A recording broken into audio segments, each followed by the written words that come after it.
Amicus Curiae, yang berhasil membuat hakim meringankan vonis Richard Eliezer dari tuntutan 12 tahun menjadi 1 tahun 6 bulan, rupanya menimbulkan polemik. Dua tokoh mantan hakim agung memiliki pandangan yang berbeda terhadap hal tersebut. Sebelumnya, terdapat 122 guru besar dan akademisi yang tergabung dalam aliansi memberikan amicus curiae ke pengadilan untuk meringankan vonis Eliezer. Salah satunya termasuk Asep Iwan Iriawan, mantan hakim agung yang juga sebagai pakar pidana. Namun siapa sangka, Profesor Gayus Lumbun, yang juga mantan hakim agung, memberikan pendapat yang berbeda terhadap amicus curiae. Nah, jadi bagi saya, tidak usah hakim itu ditekan-tekan membentuk aliansi-aliansi yang ngawur begitu. Dari namanya saja udah ngawur ya. Tuh, amicus curiae itu kan apa? Sahabat pengadilan ya. Ngaku-ngaku sahabat pengadilan, apa boleh di Indonesia ini?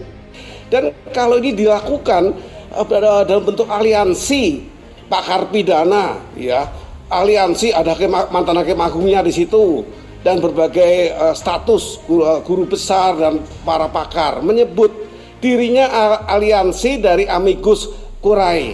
Ya. Amicus curiae ini terjemahan dalam bahasa Latin itu artinya sahabat pengadilan. Apakah boleh orang bersahabat dengan pengadilan? Apa tidak dibiarkan independen saja? Ada yang mengatakan amicus curiae itu tidak ada kerjaan, itu karena mereka tidak pernah baca putusan.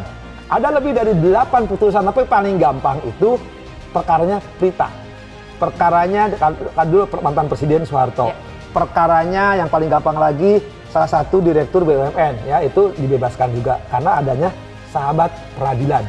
Nah, bagi mereka yang belum paham itu sahabat peradilan, entah jabatannya mantan petinggi hukum atau jabatannya guru besar, bacalah dengan tertib bahwa perkembangan keadilan yang tadi sangat bagus sekali saya katakan, jenius hakim mempertimbangkannya. Jadi ini bukan bentuk intervensi daripada kami ahli kedamaian, tapi mereka harus mengatakan rasa keadilan tumbuh dalam masyarakat. Tidak hanya emak-emak yang ngurusin dapur, emak-emak yang ngurusin kampus turun mengingatkan supaya peradilan kuat. Dan itu pertimbangannya bagus. Ini bukan bentuk intervensi, adanya bentuk tanggung jawab, perhatian katanya kepada kami pengadilan, mengingatkan pengadilan. Dan itu sangat pertimbangan sangat bagus sekali lagi. Dan ini baru pertama kali katanya. Jadi lebih dari 10. Jadi tolong bagi mereka mengatakan ini nggak ada, ya sekolah dulu ya. Oke, tapi ini kemudian menjadi pertimbangan hakim ternyata pada saat pertimbangan dengan bagus. Dengan bagus sekali hakim mempertimbangkan kalimat itu. Yang pertama saya apresiasi penghargaan setinggi-tingginya kepada majelis, teman-teman, rekan sejawat saya, junior saya.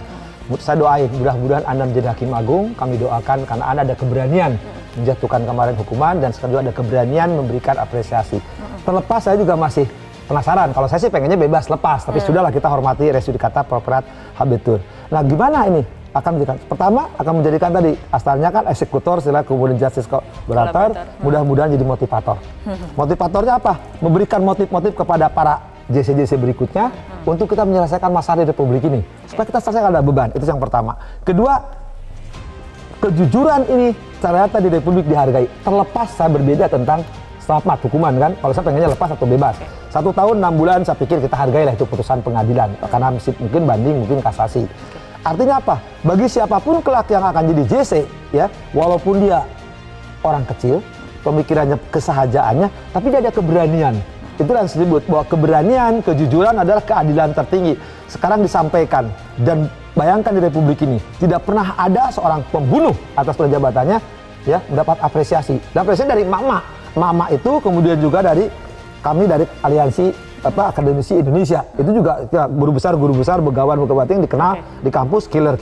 Artinya apa? Semua memberikan motivasi kepada Ica, hadapi, Anda tidak sendiri bersama kami. Dan ternyata yang lebih saya haru itu ternyata surat kami aliansi akademisi Indonesia ya dipertimbangkan oleh akademisi. Justru itulah dia kalimat terakhir yang awalnya saya agak mengerikan, jangan-jangan tetap JPU kan yang paling ringan kan, paling ringan setelah mati 20, 15, 13, saya pikir tetap 12.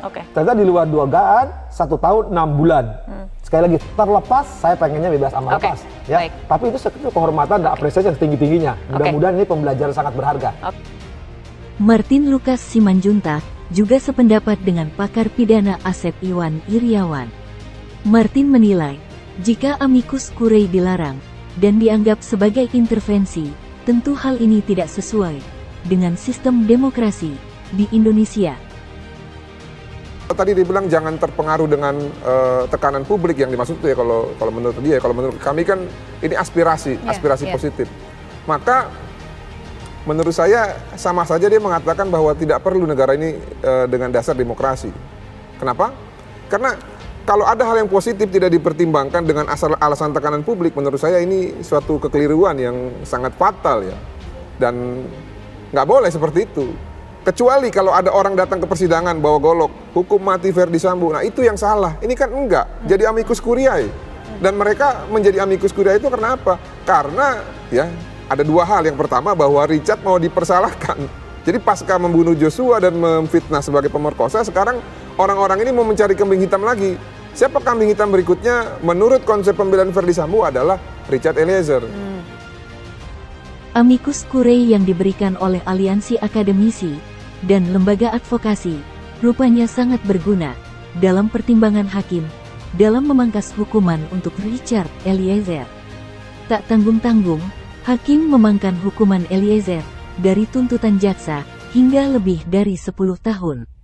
Untuk publik ketahui, yang memberikan kontribusi besar bagi Richard Eliezer dijatuhi vonis minimum atau ringan, bukan hanya semata-mata karena hakim percaya dengan argumentasi hukum dari pledoi terdakwa atau penasehat hukumnya.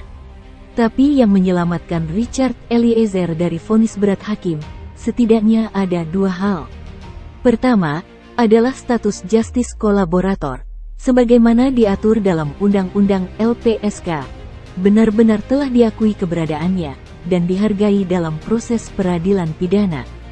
Dengan demikian, hal ini menjadi preseden baik bagi mereka yang mau bekerja sama-sama dalam mengungkap dan membongkar kejahatan serius dan terorganisir.